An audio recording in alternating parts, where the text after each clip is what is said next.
আসসালামু আলাইকুম গাইস, কেমন আছেন সবাই? আশা করি আলহামদুলিল্লাহ ভালোই আছেন। দেখেন না, আমি একটা ভিডিওতে দেখাইছিলাম আপনাদেরকে হাঁসের বাচ্চা এবং কি হাঁস। তো আমার এই মুরগিটাও কিন্তু ডিম নিয়ে বসেছিল তখন। আসলে তখন কিন্তু ছাউ ফোটে নাই, কারণে দেখাইতে পারি নাই। তো এখন ছাউগুলা ফুটছে, মাসাল্লাহ দেখেন কত একটা কিউট দেখতে। তো মাসাল্লাহ এখানে অনেকগুলো ছাউই আছে। তো দেখেন একটা জিনিস কি আসলে, দেখেন মুরগির বাচ্চাগুলা মানে কত একটা সুন্দর কিউট। মুরগিরা দেখেন কি করতেছে ছাগুলার জন্য, মানে যে কোনো জিনিসই, মানে একটা মানুষই হোক না কেন আর একটা জীবই হোক না কেন, দেখেন কত একটা করে, বাচ্চাকে কেয়ার করে।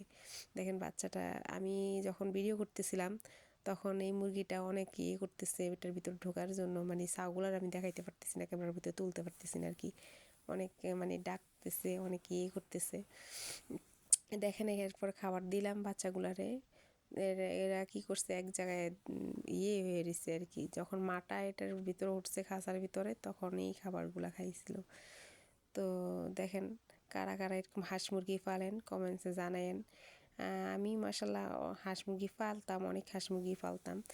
আমার হাঁস মুরগিগুলো আস্তে আস্তে হয়ে গেছে আর কি, একটা বালা আসছে, বালা এরপরে চলে গেল আর কি। তো এরপরে আছে মাসাল্লাহ আরও অনেকগুলোই হাঁস আছে, 5, 6, 7, 8টা হাঁস মুরগি আছে এখন বর্তমানে। দুইটা মুরগি ছাউ নিয়ে। তো দেখেন এই মুরগিটার ছাগুলো কি কিউট। আরেকটা মুরগি বসে আছে ছাউ নিয়ে।